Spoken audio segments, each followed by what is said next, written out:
को साझा करते हुए भारत की सांस्कृतिक एकता, एक भारत श्रेष्ठ की भावना और ऐतिहासिक विरासत पर एक ब्लॉग लिखा है। पीएम मोदी ने लिखा कि ये हमारा सौभाग्य है कि बीते कुछ वर्षों से हमारी सरकार तमिल संस्कृति को देश में और लोकप्रिय बनाने में निरंतर जुटी हुई है। ये एक भारत श्रेष्ठ भारत की भावना को और सशक्त बनाने वाला है। हमारी संस्कृति में संगम का बहुत महत्व है। इस पहलू से भी काशी तमिल संगम एक अनूठा प्रयास है। इससे जहां भारत की विविध परंपराओं के बीच अद्भुत सामंजस्य दिखता है, वहीं ये भी पता चलता है कि कैसे हम एक दूसरे की परंपराओं का सम्मान करते हैं। पीएम मोदी ने आगे लिखा कि मैं काशी और उत्तर प्रदेश के अपने भाई और बहनों की सराहना करना चाहूंगा, जिन्होंने काशी तमिल संगम को विशेष बनाने में अद्भुत योगदान दिया है। उन्होंने अपने अतिथियों के स्वागत और सत्कार में कोई कोर कसर नहीं छोड़ी। कई लोगों ने तमिलनाडु से आए अतिथियों के लिए अपने घरों के दरवाजे तक खोल दिए। काशी तमिल संगम का गहरा प्रभाव देखने को मिल रहा है। इसके जरिए सांस्कृतिक चेतना को मजबूती मिली है। पीएम ने देशवासियों को मकर संक्रांति, उत्तरायण, पोंगल, माघ बिहू की शुभकामनाएं दी। दिल्ली में पीएम मोदी ने 28वें कॉमनवेल्थ स्पीकर कॉन्फ्रेंस का उद्घाटन किया। इस कॉन्फ्रेंस में 42 देश के 61 स्पीकर्स, ऑफिसर्स शामिल हुए। इस दौरान पीएम मोदी ने कहा कि भारत दुनिया की सबसे तेजी से बढ़ती प्रमुख अर्थव्यवस्था में से है। भारत में यूपीआई दुनिया का सबसे बड़ा डिजिटल पेमेंट सिस्टम है। भारत दुनिया का सबसे बड़ा वैक्सीन प्रोड्यूसर है। भारत दुनिया का नंबर 2 स्टील प्रोड्यूसर है। भारत में दुनिया का तीसरा बड़ा स्टार्टअप इकोसिस्टम है।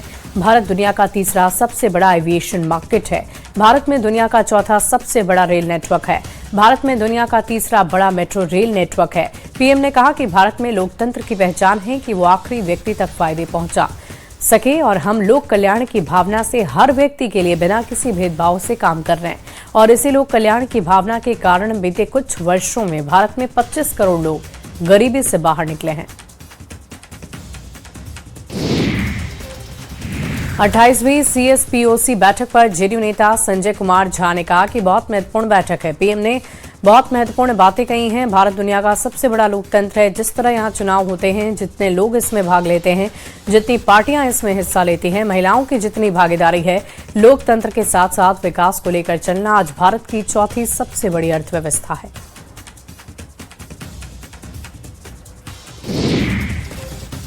पीएम मोदी ने अपने आवास पर गौ सेवा की है। मकर संक्रांति के अवसर पर पीएम ने भारतीय संस्कृति परंपराओं में रचे बसे नजर आए। पीएम ने अपने आवास पर गाय को चारा खिलाया। मकर संक्रांति पर गौ सेवा का विशेष पुण्य होता है। पीएम मोदी का ये कदम उसी सांस्कृतिक भाव को दर्शाता है। महाराष्ट्र नगर पालिका चुनाव की वोटिंग जारी है। 29 नगर पालिकाओं में वोट डाले जा रहे हैं। हालांकि सबकी निगाहें बीएमसी चुनाव पर टिकी है। चुनाव के लिए कॉमन मैन से लेकर बिजनेसमैन, फिल्म स्टार सभी अपने मताधिकार का इस्तेमाल कर रहे हैं। आरएसएस प्रमुख मोहन भागवत, केंद्रीय मंत्री पीयूष गोयल ने अपने वोट का इस्तेमाल किया। फिल्म स्टार अक्षय कुमार, उनकी पत्नी ट्विंकल खन्ना ने वोट डाला। नाना पाटेकर, सचिन तेंदुलकर, हेमा मालिनी और सुनील शेट्टी ने भी वोट डाले हैं। बिहार की धरती से सेना ने पाकिस्तान को सीधी चेतावनी दी है। सेना के अधिकारियों ने कहा कि अगर पाकिस्तान अपनी आदत से बाज नहीं आता तो ऑपरेशन सिंदूर से बड़ा एक्शन जवाब मिलेगा। दानापुर स्थित बिहार रेजिमेंट में विश्व आर्मी डे के मौके पर आयोजित कार्यक्रम में सेना के अधिकारियों ने कहा कि पाकिस्तान को हर हरकत का करारा जवाब मिलेगा। अधिकारियों ने यह भी कहा कि पाकिस्तान में चल रहे 8 आतंकी कैंप पर भारतीय सेना की नजर है और किसी भी वक्त हम उसको धूल चटाने के लिए बिल्कुल तैयार हैं। पाकिस्तान दोबारा जरूरत करता है कुछ करने का। ऑप सिंदूर जिस तरह से किया गया था वह दर्शाता है कि उसके खिलाफ उसके से भी ज़्यादा कार्रवाई होगी और वह ज़रूरत नहीं करेगा ऐसे करने की आगे। आप सब मेरे साथ यहाँ जहाँ खड़े हैं, ये बिहार रेजिमेंटल सेंटर है। ये हमारी सेना का एक सबसे जो बेहतरीन रेजिमेंट्स में से एक है। मेरे लिए बड़ी गर्व की बात है कि मेरे सब एरिया के अंदर बिहार रेजिमेंटल सेंटर के साथ साथ पंजाब और सिख रेजिमेंटल सेंटर भी शामिल है। और यहाँ ट्रेनिंग हमारे रिक्रूट्स, हमारे अग्निवीर के बड़े मेटिकुलस एक तयशुदा शेड्यूल के हिसाब से होती है। कि पाकिस्तान में 8 टेररिस्ट कैंप्स हैं। पाकिस्तान एक ऐसा है ना जिसे जितने घुसे मारो, कितने भी बॉक्सिंग मारो, वो फिर उठ करके ब्लीडिंग करता रहेगा, खून गिरता रहेगा, लेकिन फिर उठ कर खड़ा होकर के सामने आता रहेगा। क्यों? उसका वजूद ही जो पाकिस्तान का है वो इंडिया के विरोध से है, नहीं तो कोई नहीं पूछेगा उसको।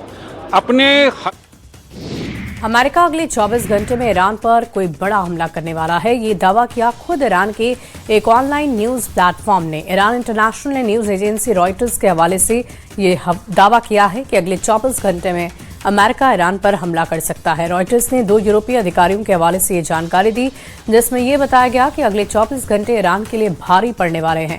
इस रिपोर्ट में एक इजरायली अधिकारी के हवाले से भी ये कहा गया कि अमेरिकी राष्ट्रपति डोनाल्ड ट्रंप ने ईरान पर सैन्य हस्तक्षेप करने का फैसला ले लिया है, लेकिन इसका दायरा और समय अब तक स्पष्ट नहीं किया गया है।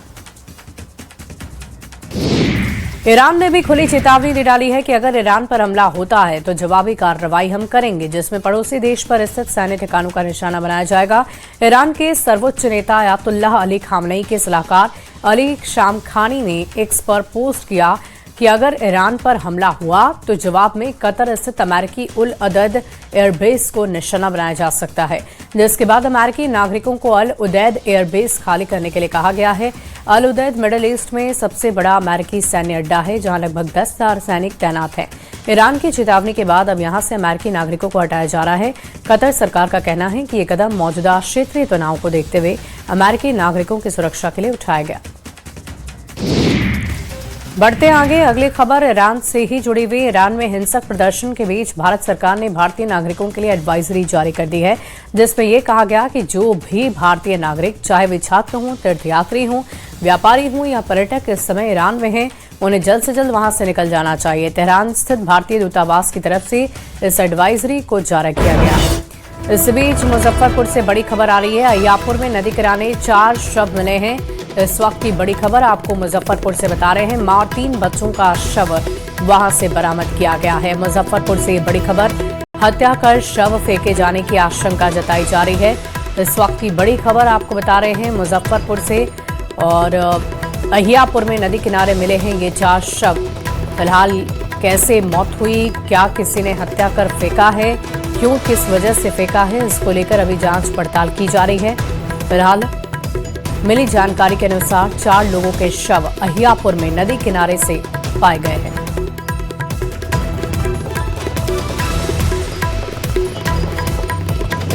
मां और 3 बच्चों के शव को बरामद किया गया है। हत्या कर शव फेंके जाने की आशंका है। मुजफ्फरपुर से एक खबर आपको बता रहे हैं, जहां पर हत्या कर शव को फेंका गया है, नदी किनारे शव मिला है। मुजफ्फरपुर से एक खबर सामने आ रही है। मां और 3 बच्चों के शव को बरामद किया गया।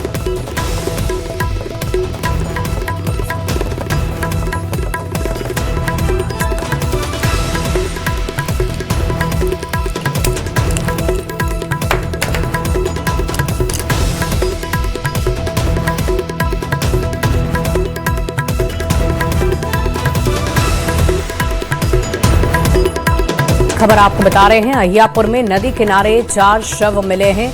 मां और 3 बच्चों के शव मिलने से हड़कंप मच गया है। हत्या कर शव फेंके जाने की आशंका। चंदवारा पुल के नीचे की यह घटना बताई जा रही है। किडनैप कर हत्या का आरोप है। मृतका का पहचान कृष्ण मोहन की पत्नी ममता के रूप में हुई है। वहीं बेटी कृति, 2 बेटा अंकुश और आदित्य की लाश मिली है। 10 तारीख से लापता होने की बात आ रही है सामने। पूरी खबर के अधिक जानकारी के साथ न्यूज 18 संवाददाता प्रियांक सौरभ हमारे साथ फोन लाइन पर जुड़ रहे हैं मुजफ्फरपुर से। प्रियांक, क्या कुछ जानकारी है?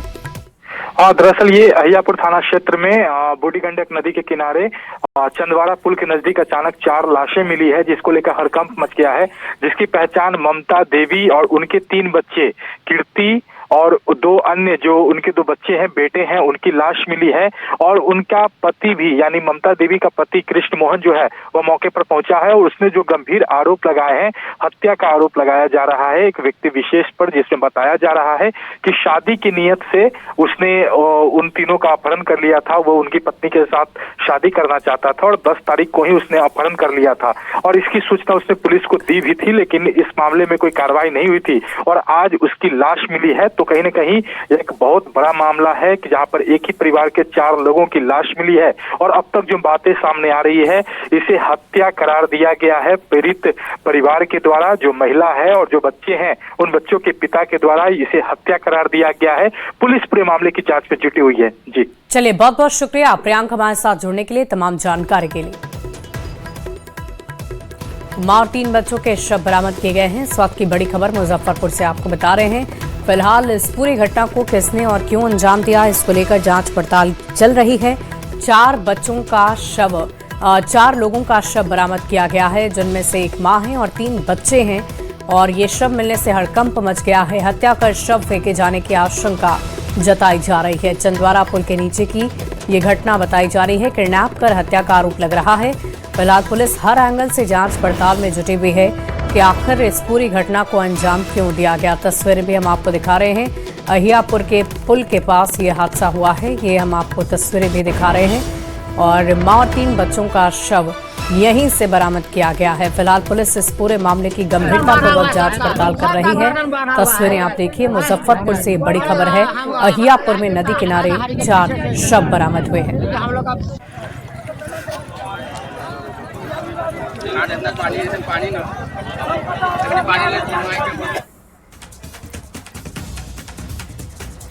और इस बीच बढ़ते अगली खबर की ओर। विदेश मंत्री एस जयशंकर को बुधवार की देर शाम ईरान के विदेश मंत्री अब्बास अरागची से फोन पर ईरान से जुड़े हालातों पर बातचीत हुई है और इसी बातचीत के आधार पर आगे की एक्शन लिए जाएंगे।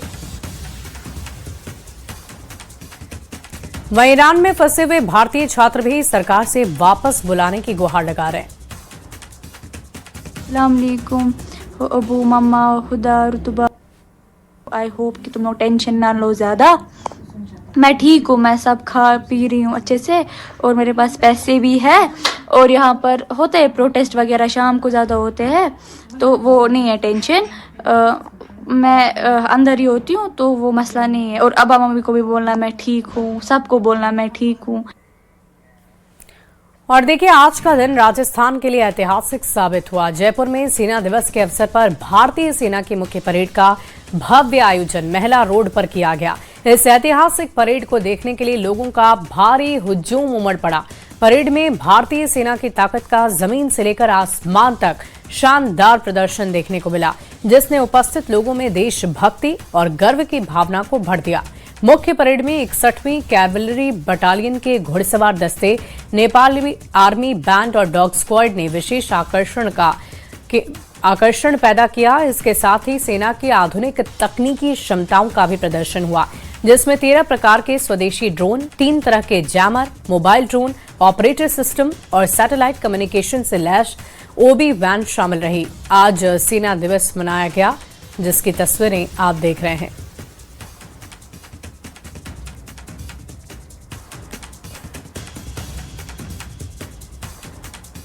और माघ मेला केवल एक आयोजन नहीं, बल्कि आस्था, परंपरा और आम जनजीवन का जीवंत संगम है।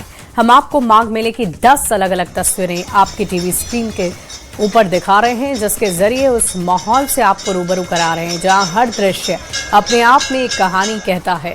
कहीं संगम तट पर स्नान करते श्रद्धालुओं की भीड़ नजर आ रही, तो कहीं साधु संतों की तपस्या और ध्यान का शांत संसार नजर आ रहा है। कल्पवासियों की दिनचर्या, अखाड़ों की चहल पहल, गंगा आरती की रोशनी, बाजारों की रौनक और लोक संस्कृति के रंग इन तस्वीरों में साफ साफ झलकते हैं। माघ मेले की ये तस्वीरें न सिर्फ धार्मिक आस्था को दर्शाती है, बल्कि उस सामाजिक और सांस्कृतिक विरासत को भी सामने लाती है जो सदियों से हमारी पहचान रही है। इन 10 तस्वीरों के जरिए आप माघ मेले की उस आत्मा को महसूस करेंगे जो हर साल लाखों लोगों को अपनी ओर खींच लाती है, आकर्षित करती है।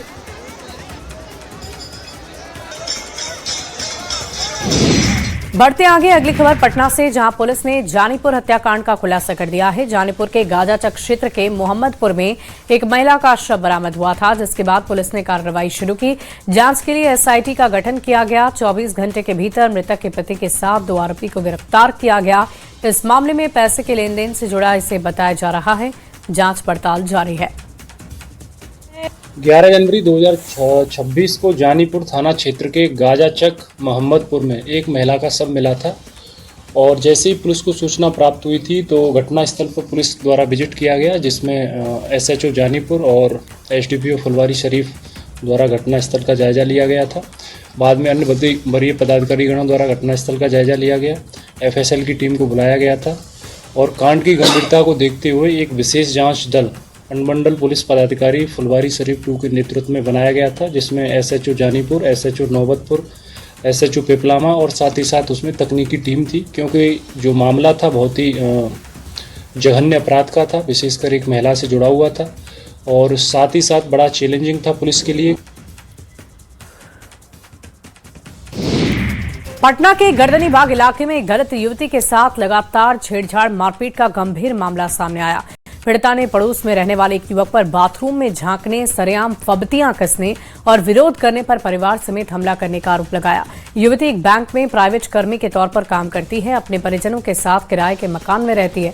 पीड़िता का कहना है कि बीते 3 महीनों से आरोपी उसे दलित और कमजोर समझकर लगातार प्रताड़ित कर रहा है। जब भी वो नहाने के लिए बाथरूम जाती है, आरोपी झांक कर देखने की कोशिश करता है। ड्यूटी पर आते जाते समय छेड़छाड़ करता है। मंगलवार की शाम करीबन 6 बजे जब युवती नहा रही थी, तब आरोपी ने फिर से बाथरूम में झांकने की कोशिश की। इस बार युवती ने हिम्मत जुटाकर उसे रंगे हाथ पकड़ा और विरोध किया। विरोध से नाराज होकर आरोपी के माता पिता बहन जबरन युवती के घर में घुस आए और उसके भाई के साथ मारपीट की। पीड़िता का आरोप है कि इसके बावजूद जब वो शिकायत लेकर गर्दनी बाग थाने पहुंची तो वहां से उसे कोई ठोस मदद नहीं मिली। थाने में यह कहकर टाल दिया गया कि आरोपी ने भी उसके भाई के खिलाफ 30 लाख रुपए की लूट की शिकायत कर दी है। दोनों पक्ष का केस एक साथ दर्ज होगा। न्याय के लिए भटकती रही पीड़िता न्याय की उम्मीद में परिजनों के साथ SC/ST थाने भी पहुंची, लेकिन वहां भी ये कहकर लौटा दिया गया कि पहले जाति सूचक गाली या टिप्पणी का सबूत लाओ। मैं रेंट में रहती भीखा चक मुसाबाद में। वहाँ पे मेरा रेंट है पड़ोसी प्रिंस कुमार, उसका बाप अरुण कुमार यादव। वो प्रिंस कुमार पिछले काफ़ी 2 से 3 मंथ तक मेरे बाथरूम में ताकना करता था और छेड़खानी भी करता था। तो हम लोग इग्नोर कर दिए कि चलो कोई बात नहीं, पड़ोसी है, भाई जैसा है, कोई बात नहीं। पर वो कल एग्जैक्टली कल के दिन शाम 6 बजे जब मैं नहा रही थी तो वो बाथरूम में देख रहा था, तो मैं उसे पकड़ ली। तो देखते हुए पकड़ ली तो उसको बोली, उसका विरोध की। तो उसका बाप, उसकी माँ प्रिंस कुमार और उसका बाप अरुण कुमार यादव और उसकी माँ और उसकी बहन शिवानी सब घर में घुसकर मारी और काफ़ी गंदी गंदी गाली दी।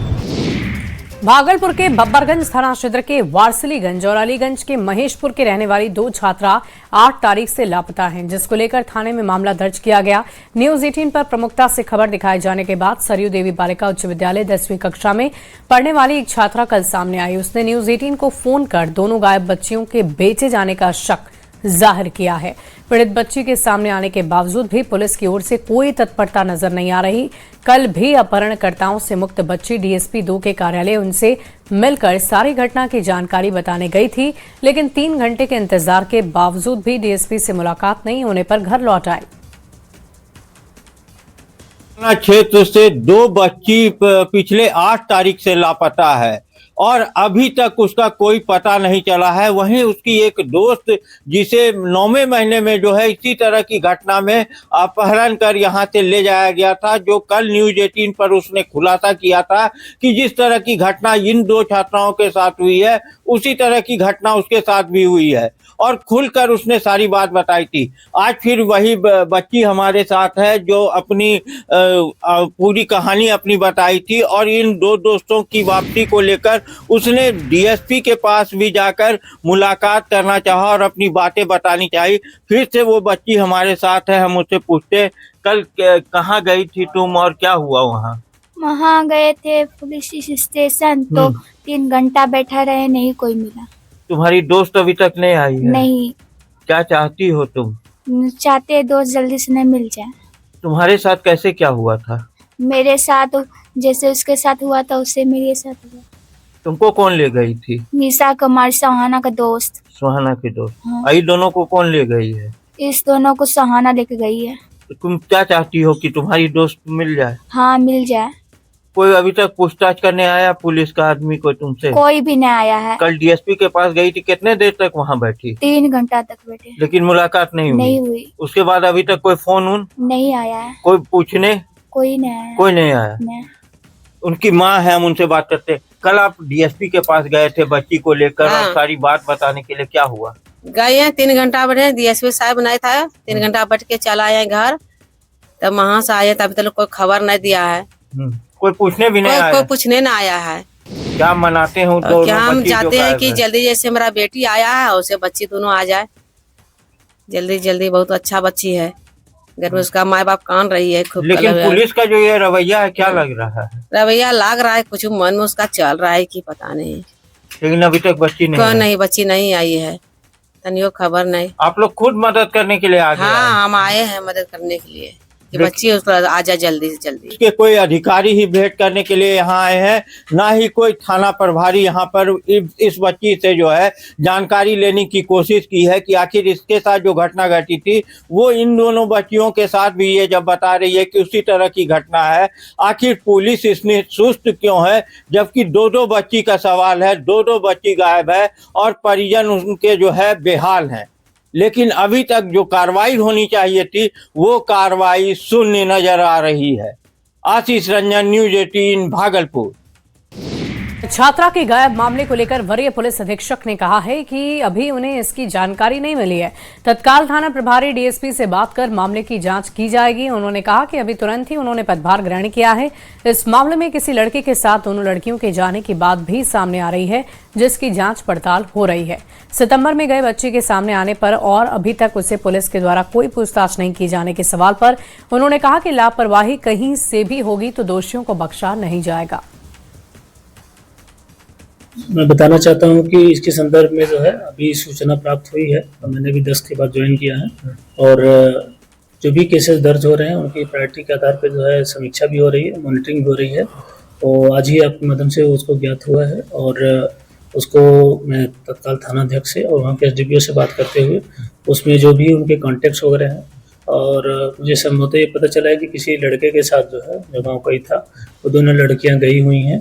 तो उनके ट्रेस हम लोग मोबाइल नंबर जो भी है सीडीआर या उनके जो भी कॉन्टेक्ट्स वगैरह हैं उससे निकाल के जहाँ भी है तो अतिशीघ्र उसको हम लोग बरामद करना सुनिश्चित करेंगे। उसी स्कूल की एक बच्ची सामने आई है जिसका सितंबर महीने में सर इसी तरह से मामला हुआ था और जो दो लड़की का नाम इसमें आ रहा है कि लड़की बुलाने के लिए आई हुई थी वो भी सामने आई है और वो भी कह रही है कि उसे यूपी ले जाया गया था, उसकी दोस्त के द्वारा ही कुछ महिलाओं को दे दिया गया था। अच्छा। लेकिन अभी तक उस बच्ची से भी पुलिस ने पूछताछ नहीं की है और न ही जिस लड़की का नाम आ रहा है बुलाने में उस लड़की को उससे भी पूछताछ नहीं की गई है। तो कहीं ना कहीं सर सुस्ती नजर आ रही है। मैं दिखवा लेता हूँ इसमें अगर कोई भी सुस्ती अगर करेगा तो उसके लिए जो है कि प्रावधान बने हुए हैं, अनुशासनिक कार्रवाई की जाएगी और इस मामले को जो है एसडीपीओ के माध्यम से या स्वयं हमारे सिटी एसपी हैं उसके माध्यम से जांच करा लेते हैं। जरूरत पड़ेगी तो स्वयं उसको देखेंगे